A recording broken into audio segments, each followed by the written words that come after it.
Hello, I'm Seema. Read the following short passage and answer the question that follows the passage. Our question is, which of the following statements, if true, would cast the most doubt on the conclusion about Governor Smith Academy? Option number 1 is incorrect because nothing in the argument suggests any difference between male and female students, although student violence might reflect on students' ability to learn. Incorrect. Option number 3 is irrelevant to this particular argument without more information. Incorrect. Option number 4 addresses the end results of the students attending college, but too many other factors could be part of this result. Incorrect. Option number 2, if true, would cast the most doubt on the conclusion about Governor Smith Academy. This argument assumes that the percentage of students moving on to college reflects on the quality of the education at the two high schools. Option 2 contradicts this assumption by suggesting that the students at Governor Smith Academy may have entered school with better academic abilities than the public school students, making it our correct option. Answer is option number 2. Hope this is clear. Thank you. करके दिखाएंगे. Hello, I'm Seema. Read the following short passage and answer the question that follow the passage. The given passage is about a television advertisement, and the question, which of the following statements, if true, most shows the flaws in the claim made in this advertisement? For the solution, option number 1 is incorrect as it does not recognize the individual quality of the artist. Option number 2 does not addresses the quality of the finished product and so is insufficient. Option number 3 is irrelevant because nothing in the argument suggests cost of the materials is a factor.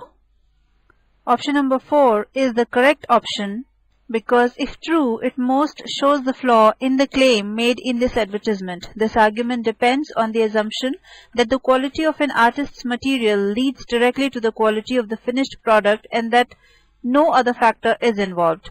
Option number 4 shows that even with the best materials, some artists do not create excellent art. Hence, it is our correct choice. Answer to this question is option number 4. Hope you have understood this. Thank you. करके दिखाएंगे. Hello, I'm Seema. Read the following short passage and answer the question that follows the passage. The given passage is about the route of the blue bus line from City Hall to the center street. The question is, the conclusion for the preceding argument depends upon which of the following assumptions. Now, option number 1 is incorrect because there is no reason to believe that the mayor has anything to do with this particular rally. Incorrect.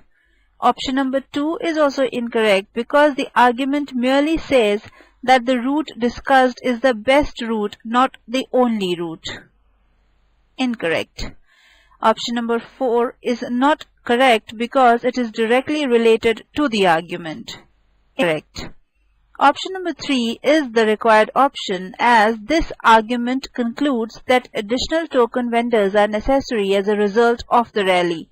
Option number 3 shows the best assumption that the rally will increase use of the center street station where token vendors will be required. Hence, it is our right choice. Answer to this question is option number 3. Hope this is clear. Thank you. करके दिखाएंगे. The newspaper just reported that a man won this year's national baking contest for the first time in its history. The contest has used both male and female judges for many years. This must have been the first year that the contest was open to male participants. The question is, which of the following is an assumption upon which the speaker's conclusion is based? As option number 1, 2 and 3 do not address the result of this contest, they are therefore irrelevant. 1, 2 and 3. The speaker considers that a man won the competition for the first time this year, so this would mean that this was the first year that the contest was open to men. The assumption is that men make better bakers than women, so will always win the competition if they are competing. Option number 4 therefore is the best answer. Answer to this question is option number 4. Hope you understood. Thank you. करके दिखाएंगे. Hello, I'm Seema. Read the following short passage and answer the question that follows the passage.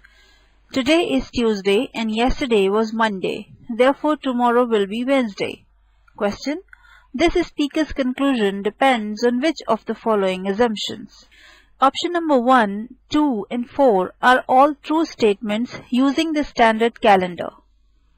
But they do not directly address this as a logical argument. Only option number 3 provides information that could be a hidden assumption for this argument, linking the information in the premise with the conclusion. Hence, option number 3 is the correct choice. Answer is option 3. Hope this was clear. Thank you. करके दिखाएंगे.